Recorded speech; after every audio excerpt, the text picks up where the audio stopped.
Good morning, good friends.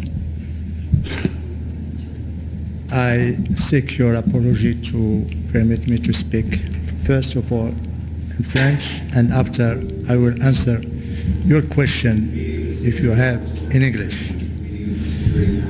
Mesdames et messieurs, le Conseil de sécurité vient d'adopter ce matin par 13 voix pour et 2 abstentions sa résolution 2654 relative à la question du Sahara marocain et prorogeant le mandat de la MINURSO d'une année. Cette nouvelle résolution réaffirme la position constante du Conseil de sécurité et à travers lui la communauté internationale, selon laquelle la solution à ce différend régional doit être politique, réaliste, pragmatique, durable et basée sur le compromis.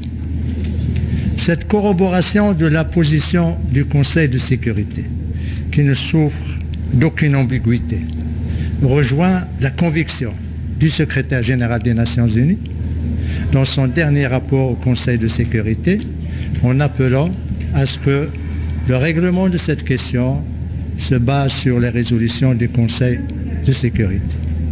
Par ailleurs, la 2654 consacre de manière irréversible, à l'instar des résolutions du Conseil depuis 2007, la prééminence, la crédibilité et le sérieux de l'initiative d'autonomie marocaine en tant que seule et unique solution à ce différend régional dans le cadre de la souveraineté et de l'intégrité du Royaume. En ce faisant, le Conseil de sécurité a conforté le soutien massif de la communauté internationale en faveur de l'initiative d'autonomie marocaine. Ce soutien s'est traduit par l'expression d'appui fort et clair et officiel de plus de 90 pays en sa faveur et surtout l'ouverture par 30 autres pays de consulats généraux à Laayoune et à Dakhla en confirmation de la marocanité du Sahara. S'agissant de l'Algérie, le Conseil de sécurité a scellé une fois de plus son statut de partie prenante principale en lui enjoignant de coopérer et de s'engager avec le secrétaire général des Nations Unies dans le cadre du processus des tables rondes dans un esprit de compromis et de réalisme, et ce jusqu'à l'aboutissement de ce processus. En outre, le Conseil de sécurité a félicité le Royaume pour ses efforts et ses réalisations dans la promotion et la protection des droits de l'homme dans ces provinces sahariennes. Enfin, et comme vous l'avez sûrement remarqué, la 2654 n'est pas une résolution bis repetita des textes des années précédentes. C'est une résolution qui se distingue par 4 nouvelles dispositions que le Conseil de sécurité considère comme étant fondamentales pour le processus politique. En l'occurrence, 1.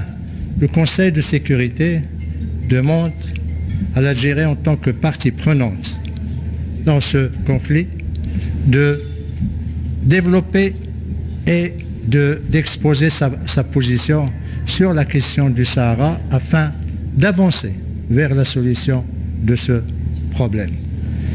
Cette demande rejoint l'appel du secrétaire général aux 4 parties, l'Algérie compris, bien évidemment, dans son dernier rapport au Conseil de sécurité, en leur demandant de faire preuve de flexibilité, de réalisme et de s'abstenir de toute condition préalable à ce processus.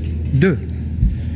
Le Conseil de sécurité tense le groupe séparatiste armé, le Polisario, de mettre fin à ces obstructions à la liberté de mouvement de la MINURSO dans sa zone de mission et de cesser ces obstacles à la circulation des convois de réapprovisionnement de ces observateurs. Ces actes irresponsables, condamnables, suscitent, comme vous pouvez le comprendre, les plus vives préoccupations des membres du Conseil de sécurité à cet égard. 3. Le Conseil de sécurité demande aux organisations humanitaires internationales de s'assurer que l'acheminement de l'assistance alimentaire aux populations séquestrées des camps de Tindouf soit effectué conformément aux bonnes pratiques des Nations Unies.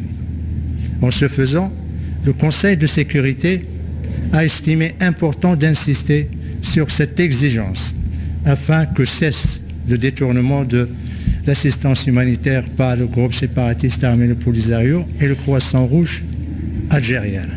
Détournement confirmé par ailleurs dans plusieurs rapports du Haut Commissariat aux réfugiés, le Bureau des fraudes de l'Union européenne et plusieurs ONG humanitaires. 4. Et dernièrement, le Conseil de sécurité demande à ce que tous les efforts soient entrepris afin de procéder à l'enregistrement des populations des camps de Tindouf. Cette demande insistante traduit l'exaspération du Conseil de sécurité à l'égard du refus du pays hôte, l'Algérie, de permettre au Haut Commissariat de procéder à l'enregistrement de ces populations. Et ce refus, je voudrais le rappeler, dure depuis près d'un quart de siècle. Ceci dit, je suis à votre disposition maintenant. Could you react to say what you Please, said in English? I will give you the text in English. Don't worry. The full text will be sent to you in English. Monsieur l'ambassadeur, l'envoyé spécial dit avoir rencontré la société civile à Tindouf. Existe-t-il une société civile dans les camps réfugiés? C'est une question fort pertinente. Mais avant de répondre à cette question, je voudrais juste dire que normalement, une société civile est une association de personnes qui sont unies par des valeurs, par des principes universels et qui œuvrent soit dans le domaine social, culturel, économique, protection de l'enfance, scolarisation. Or, comme vous le savez, Tindouf sont des camps de réfugiés, là où les populations sont séquestrées. Et c'est la première fois que nous entendons qu'il y a une société civile dans les camps de Tindouf. Cette question, nous l'avons soulevée avec le secrétariat en faisant le parallèle avec ce qui se passe à Tindouf et dans les autres camps de réfugiés dans le monde. Dans aucun camp de réfugiés dans le monde, il n'y a de société civile. D'accord ? Et lorsque nous avons discuté avec le secrétariat, nous leur avons apporté la preuve que le Polisario interdit toute société civile. Et nous leur avons présenté les textes de soi-disant constitution de la chimérique République sahraoui, qui dit expressément dans son article, si ma mémoire est bonne, 31, qu'il n'y a pas de société civile et que la société civile sera créée après l'utopique indépendance. Donc, maintenant, il n'y a que des organisations de masse derrière le Polisario. L'article 32 également confirme que c'est le Polisario qui représente les jeunes, qui représente les femmes et qui mobilise et qui galvanise la population. Il y a une négation de société civile dans ces camps. Le secrétariat, malheureusement, n'était pas au courant qu'il y avait des textes fondateurs de groupes séparatistes armés qui interdisent la société civile. Et je voudrais juste conclure sur cette question que même durant la guerre froide, les régimes autoritaires comme l'ex-URSS ou bien l'ex-RDA ou bien actuellement la République démocratique de Corée, dans leur constitution, ils disent qu'il y a la société civile, mais sur le terrain, il n'y a pas de société civile. Dans les camps de Tindouf, ils disent qu'il ne doit pas y avoir de société civile, c'est-à-dire qu'ils sont pires que les régimes autoritaires et que juste ils veulent présenter les jeunes qu'ils ont comme des personnes qui représentent la société civile. Je voudrais juste vous montrer lorsque la société civile soi-disant société civile avait reçu la délégation à Tindouf. Et nous avons montré cette photo. Voilà la société civile. il y a Sidi Adda Him, fils de ministre. Bilal Habib Rika, fils de ministre. Ford Berry, fils de l'ancien interprète Polisario et chef du protocole. Donc c'est ça la société civile. C'est les fils de l'oligarchie du Polisario. Et c'est cette société civile, soi-disant société civile, qui a rencontré le secrétariat, enfin la délégation de l'ONU. Voilà. S'il vous plaît. Juste une petite question sur après, l'envoyé spécial du secrétaire général, M. Staffan de Mistura. Comment voyez-vous son rôle dans l'étape prochaine et qu'est-ce que vous attendez de lui? D'abord, merci. Nous attendons de lui à ce qu'il mette en œuvre la résolution, toutes les résolutions qui ont été adoptées depuis 2018, et c'est ce qu'a dit le secrétaire général dans son dernier rapport. Nous venons d'adopter une nouvelle résolution, la 2654, qui demande à toutes les parties d'exposer, et quand on dit toutes les parties, l'Algérie compris, d'exposer et de clarifier sa position sur la question du Sahara afin d'avancer vers la solution de ce problème. Donc nous attendons de lui qu'il reprenne son bâton de pèlerin, de facilitateur, et qu'il essaie d'organiser les tables rondes dans le meilleur délai possible pour notre part, et comme cela a été reflété dans le rapport du secrétaire général, nous l'avons dit clairement, nous sommes en faveur de la reprise du processus politique, nous sommes en faveur du retour à la table ronde, et nous sommes prêts à discuter de la solution qui pour nous demeure et sera l'unique et seul, c'est-à-dire l'autonomie dans le cadre de la souveraineté et de l'intégrité territoriale des royaumes. S'il vous plaît. Monsieur l'ambassadeur, que pensez-vous de l'abstention de la Russie lors de la résolution? Nous aurions souhaité que la Russie rejoigne en quelque sorte le consensus. Malheureusement, depuis 4 ans, la Russie a changé de position. Nous respectons, nous sommes en désaccord avec la Russie sur son interprétation de son abstention, mais nous respectons cette position. Et comme j'ai répondu, je crois, il y a 4 ans, lorsque la Russie a commencé à s'abstenir sur la résolution, parce qu'auparavant, ils votaient en faveur de la résolution, je leur ai dit, ce qui reste, c'est le texte, c'est la résolution. Personne ne se rappellera qui a voté pour, qui a voté contre. Ça, on le laisse pour les chercheurs, pour les historiens. Peut-être qu'ils trouveront des explications dans le discours de la Russie, mais pour nous, l'important, c'est qu'il y a une résolution. Ils sont prêts à travailler avec le secrétaire général, son envoyé personnel, et avec les autres partis pour la mettre en œuvre dans les meilleurs délais possibles. S'il vous plaît. Coming to you later. Algeria is challenging now the accusations laid by Morocco, by you in this specific spot. Me? Yes. Yes. That the Polisario is recruiting child soldiers. Do you have any reactions on their recent challenge? First of all, nor Morocco, neither me, will never shy out from challenging.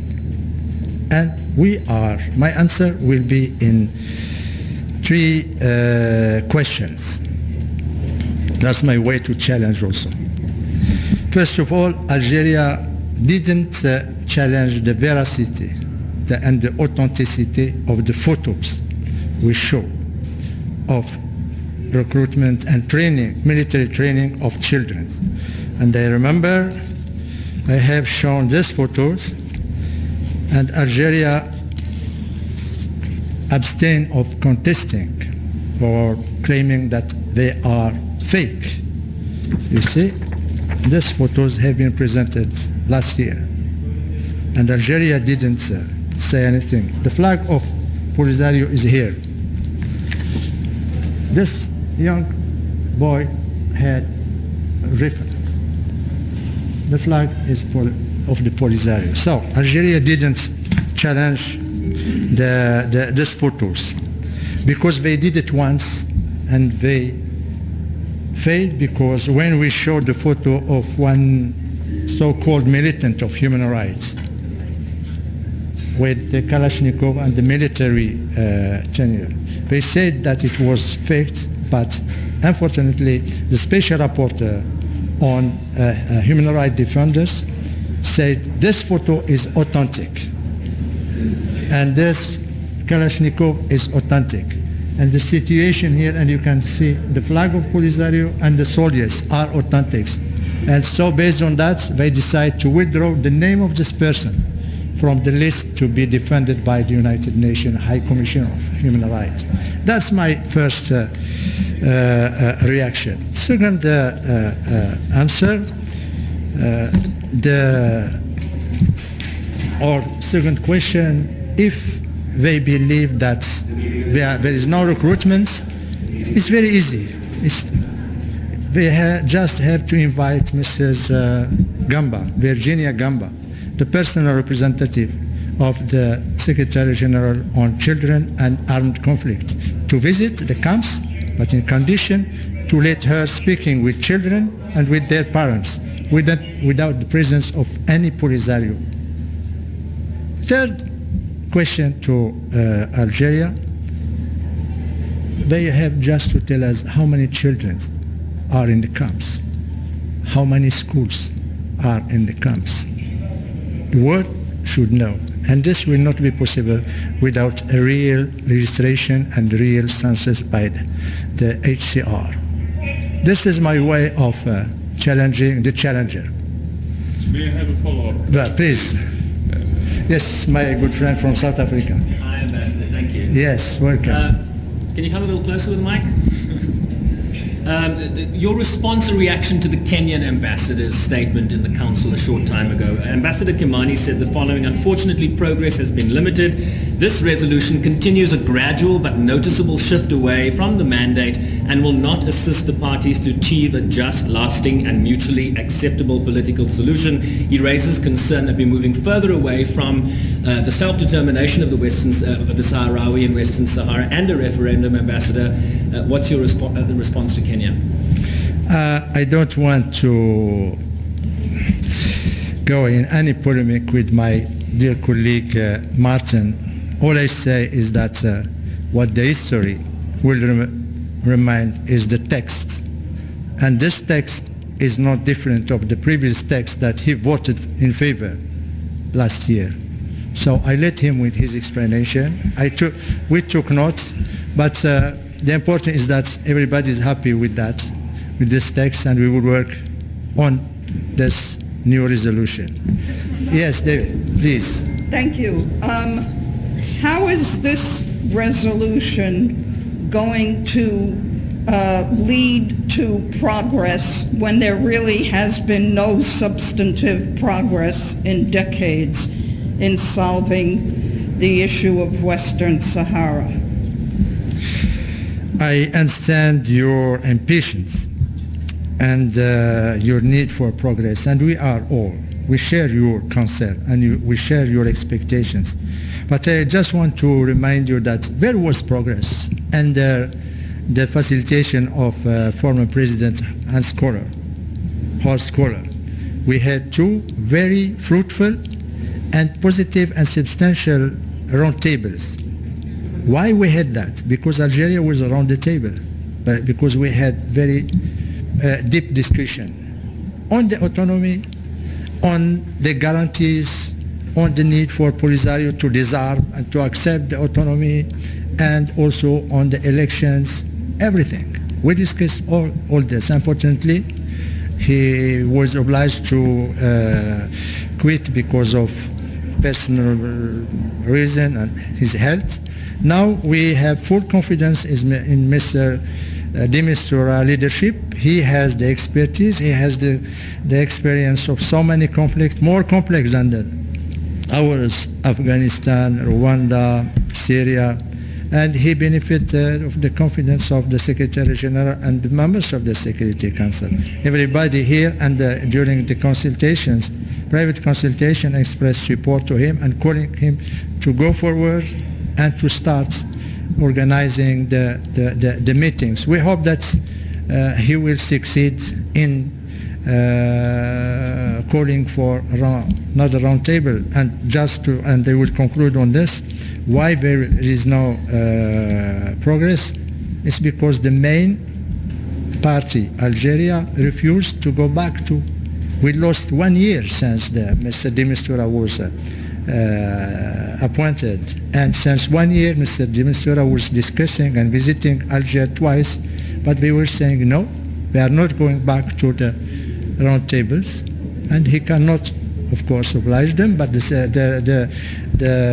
this new resolution is an answer to the Algerian, and with the new call to Algeria to develop and to clarify its position to help going toward the solution. Let's hope that the wisdom will prevail in Algeria and we can come back to the round table, because there will be no solution without discussing all together and having compromise on the initiative of autonomy by Morocco. Please.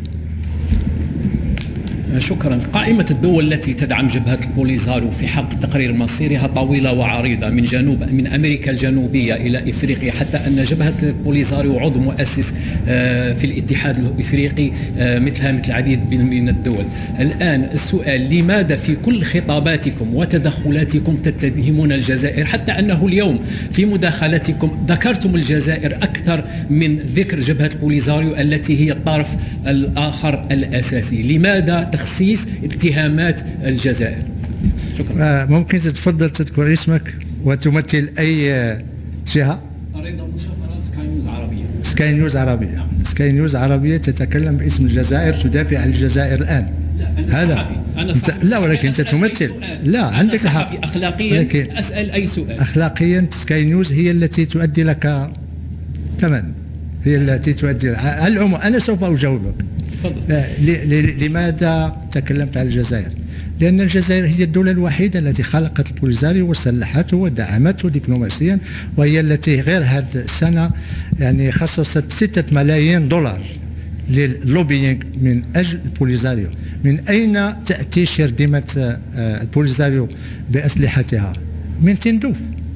أين توجد الجمهورية المزعومة؟ في تندوف. أين يوجد المسؤولين تاع البوليزاريو؟ في تندوف. من يؤدي الثمن ديال التذاكر تاعهم، الاوتيل تاعهم، الأسفار تاعهم، السيجارات بتاعهم؟ في تندوف. الجزائر. الجزائر هي التي خلقت البوليزاريو، وهي التي تموله، وهي التي الآن تدافع عليه. وانا لا افريقيا سيقف هنا مع الدعم السياسي. الدعم السياسي شيء، احنا لا نقول الجزائر ما عندهاش الحق تتكلم على تقرير المصير، ما فيش، هذا مبدأ. كما نحن كذلك ندافع على تقرير المصير في جميع أنحاء العالم، ولكن لما الجزائر تؤدي ثمن الأسلحة، ثمن الأوتيلات، ثمن اللوبيات، ثمن المظاهرات في أوروبا، ثمن المجموعات الضغط، من يؤديها؟ الدولارات ديال الجزائر. لذا نتوجه للجزائر. وطبعا الطاولات المستديرة تكلمت على الدور الجزائري. الآن مجلس الأمن يطلب من الجزائر أن توضح موقفها لكي نمشي سوا من أجل تسوية هذا الموضوع. شكرا حبيبي. تفضل. Monsieur l'ambassadeur, le dernier rapport du secrétaire général souligne que les obstructions du Polisario menacent certains team sites de la MINURSO. Qu'en pensez-vous? Ça c'est grave. La menace de team site les observateurs des Nations Unies, de la MINURSO, est une grave erreur de la part du Polisario. C'est ce que les membres du Conseil de sécurité ont exprimé lors des consultations privées, et c'est ce qui figure d'ailleurs, c'est un élément nouveau dans la nouvelle résolution qui demande au Polisario de cesser ces obstacles et ces obstructions. Le Polisario recourt au chantage de la faim et de la soif, et ça c'est inadmissible. Ça me rappelle en quelque sorte les groupes armés dans certains pays du Sahel. Ils commencent à faire des manifestations pour empêcher la circulation des forces de maintien de la paix dans ces pays. Après, ils leur jettent des pierres, après, ils leur tirent dessus, après, ils mettent des bombes sur les routes, et après, nous avons des victimes des forces des Nations Unies. Le Polisario pratiquement est en train de commettre les mêmes erreurs que les groupes extrémistes Daesh et Al-Qaïda au Sahel. S'agissant du Maroc, nous avons coopéré avec les Nations Unies et les Nations Unies le reconnaissent dans le rapport du secrétaire général et dans des échanges de lettres que nous avons fait de notre mieux pour assurer la protection et garantir le réapprovisionnement de ces observateurs. Mais si peut-être vous avez également entendu que le représentant spécial du secrétaire général, M. Ivanko, a menacé, a dit que si ces obstacles persistent, les Nations Unies n'auront d'autre choix que de retirer les team seats et les observateurs. Et si ces team seats et ces observateurs se retirent, ça va créer une nouvelle situation sur le terrain.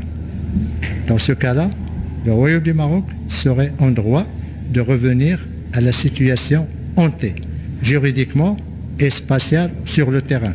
Je voudrais ici rappeler, et je vous remercie pour votre question, que 3 jours avant le cessez-le-feu, en 1991, Feu Sa Majesté Hassan II a adressé une lettre au secrétaire général de l'époque, M. Pérez de Cuellar, l'informant qu'après le retrait des forces royales marocaines de cette zone pour la remettre aux Nations Unies, un groupe de blindés est entré au Sahara.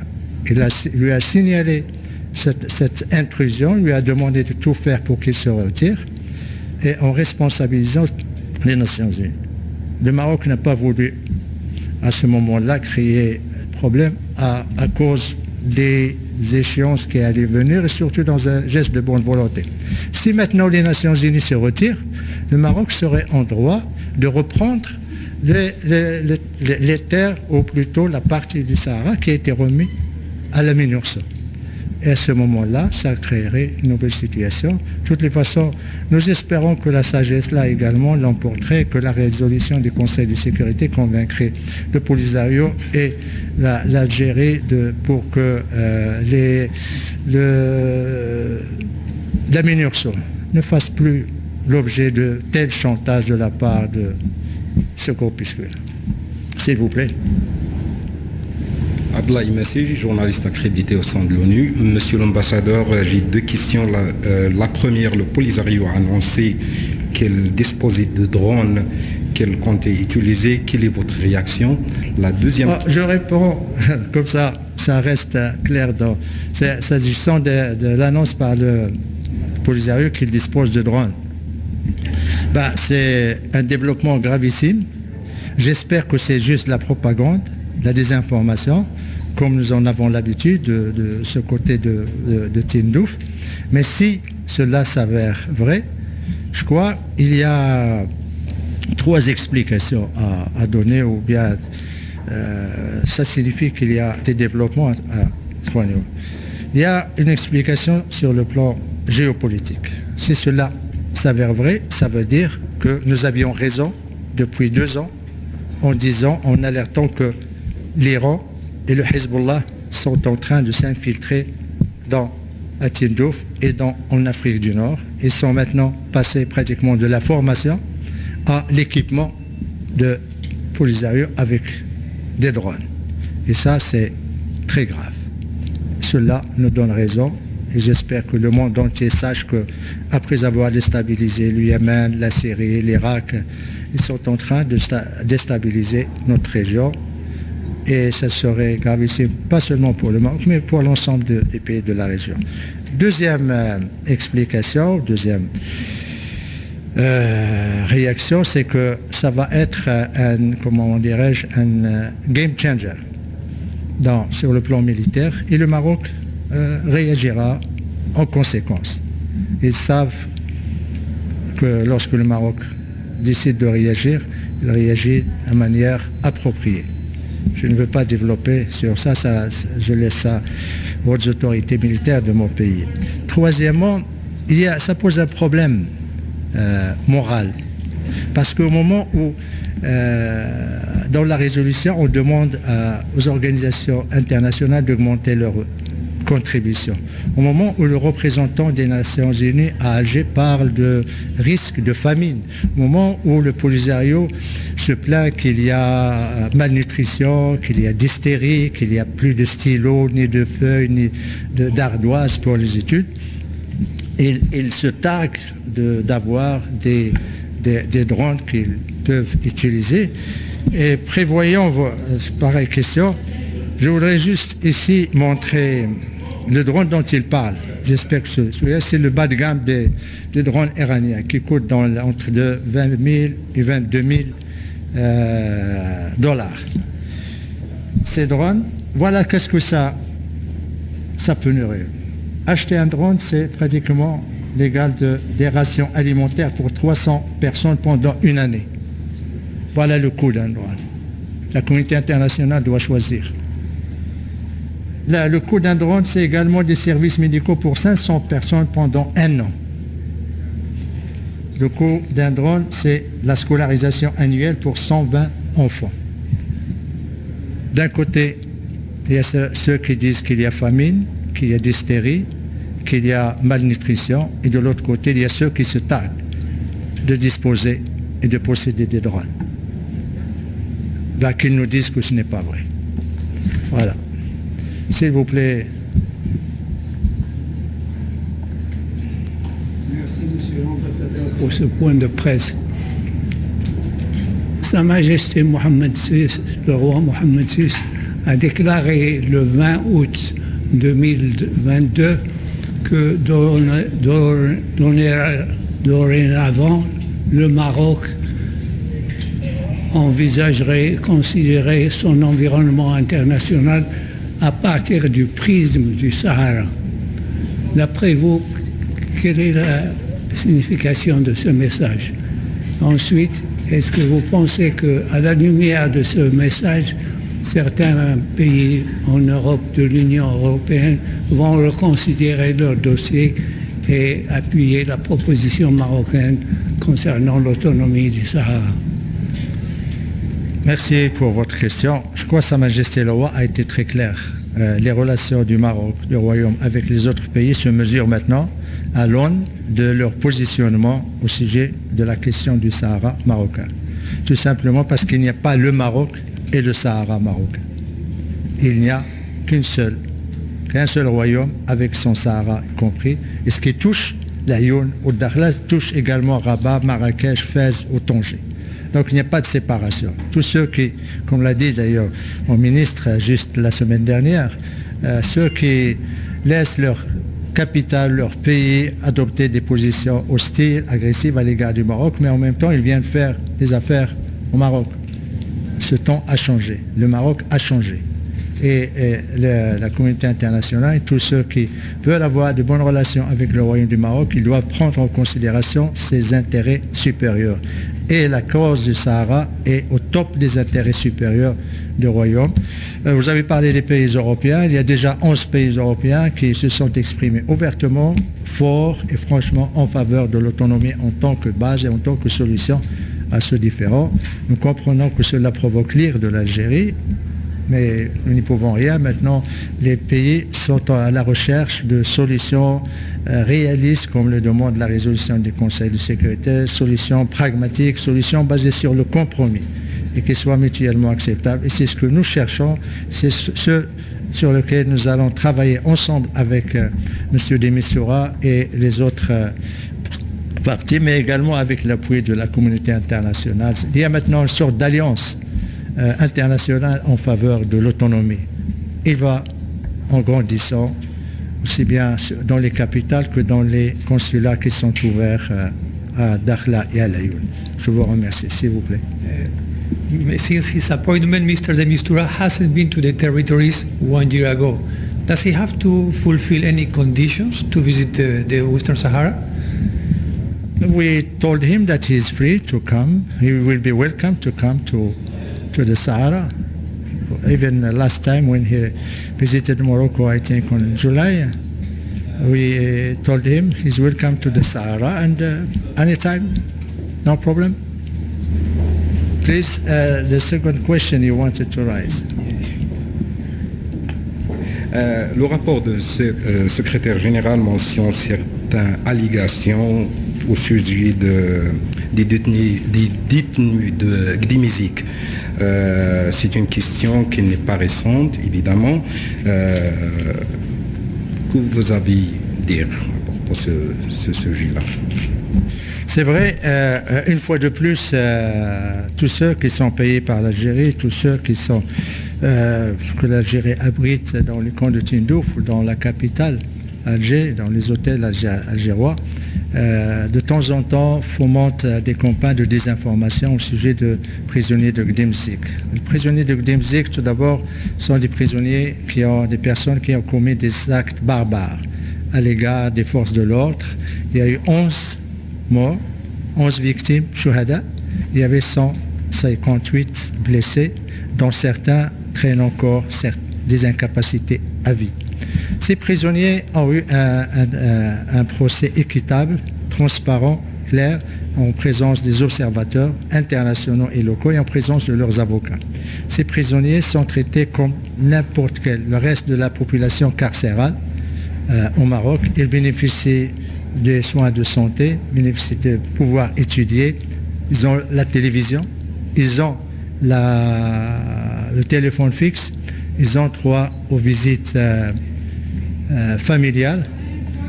Et de temps en temps, on entend parler qu'ils font la grève de la faim, mais on entend la grève de la faim qu'à l'extérieur, parce qu'à l'intérieur, il n'y a pas de grève de la faim. Ils sont traités de manière digne et respectueuse, parce que ça fait partie de nos valeurs, de nos principes, de nos engagements internationaux pour protéger même les criminels, même les terroristes dans les prisons. Mais il ne faudrait pas que la propagande occulte l'essentiel. Et l'essentiel, c'est quoi? C'est les victimes. Parce que nous sommes en train, le rapport parfois, à cause des allégations, se focalise sur la situation des prisonniers qui sont en vie. Mais est-ce qu'on pense une seule seconde à ceux qui ont perdu la vie, à ceux qu'on a égorgés, à ceux qu'on a déshumanisés? Est-ce qu'on pense aux parents, le père de ces forces de l'ordre, leurs enfants, leurs veuves? Personne. Et pourtant, leurs familles font preuve d'une dignité exemplaire. Ils ne veulent pas la politisation. Ils sont très dignes, sont très humbles et ils veulent juste qu'ils se disent justice a été faite, mais maintenant, eux, ils vivent dans le deuil, dans la douleur, dans la privation. Et je voudrais ici ajouter que les procédés qui ont été utilisés par ces soi-disant prisonniers de Gdemzik, c'est des procédés qui ont précédé en quelque sorte ceux de Daesh et de Al-Qaïda, parce que égorger un élément de force de l'ordre, le déshumaniser, c'est ce qu'a fait Daesh en Irak, en Syrie et également en Libye et au Sahel. Ils étaient les précurseurs. Mais malgré tout cela, ils sont traités dignement, parce que ce sont des êtres humains. Et le Maroc ne se départira jamais de ses valeurs humaines, universelles et humanistes. Ouais. Dernière question, madame. Thank you. Mr. Ambassador, could you please, how could you explain current situation about the autonomy initiative? Do you get enough international autonomy initiative? Autonomy plan. Yes. Do you get enough international support about it? As I have expressed in my preliminary declaration, the autonomy plan is enjoying a large support internationally. We have more than 90 countries that have expressed here in the Fourth Committee, in the General Assembly, in the Security Council, that they expressed their support to this autonomy plan as a solution to this regional conflict between Morocco and Algeria. We have already 30 consulates that have been opened in Laayoune, Dakhla, that 30 countries that opened their respective consulates. Why the international community is now in favor of it? Because it's the only way to solve this problem, based on compromise. The only way to avoid of hijacking the development of the region and the integration of the Maghreb is the only way to conciliate the neighboring country, Morocco, Algeria, and Algeria.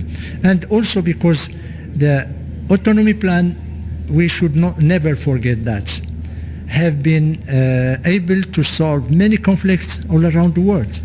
You know how many autonomy plans are implemented successfully in the world? 38 autonomy plans in 29 countries all around the world. And they are working well. They are bringing peace. They are bringing reconciliation. They are permitting to the people to manage their daily affairs. And the autonomy plan that Morocco is offering, they will have their own executive organ. They will have their own parliamentarian institution. They will have their judiciary system. They will have the ownership of the natural resources. They will have the protection of their cultural identity. So it's freedom, development, prosperity, inclusivity, and capacity of building better future, especially for those who are in Tindouf camps, who are living in dire situation and desperate situation in the deserts of Algeria since almost half century. I understand that you may have another question. It's okay? You got. Thank you very much for your questions. Yeah. Oh là là, d'accord. Il y a une guerre au Sahara, alors que la résolution qui vient d'être adoptée par le Conseil de sécurité n'en fait aucune mention. Comment expliquez-vous ça? Comment expliquer cela? La résolution du Conseil de sécurité, comme vous dites, ne dit rien sur soi-disant de guerre au Sahara. Donc, il n'y a rien à dire. Et je voudrais vous inviter à réfléchir sur... Nous, Arabes, on dit as-sukutu min alamat ar-rida. Le silence est synonyme d'approbation. Ça veut dire l'approbation de la situation telle qu'elle est. Mais nous, Africains également, il y a un proverbe très éloquent qui dit « Il y a des silences qui parlent ». Voilà ma réponse. Merci beaucoup. Thank you. Thank you very much.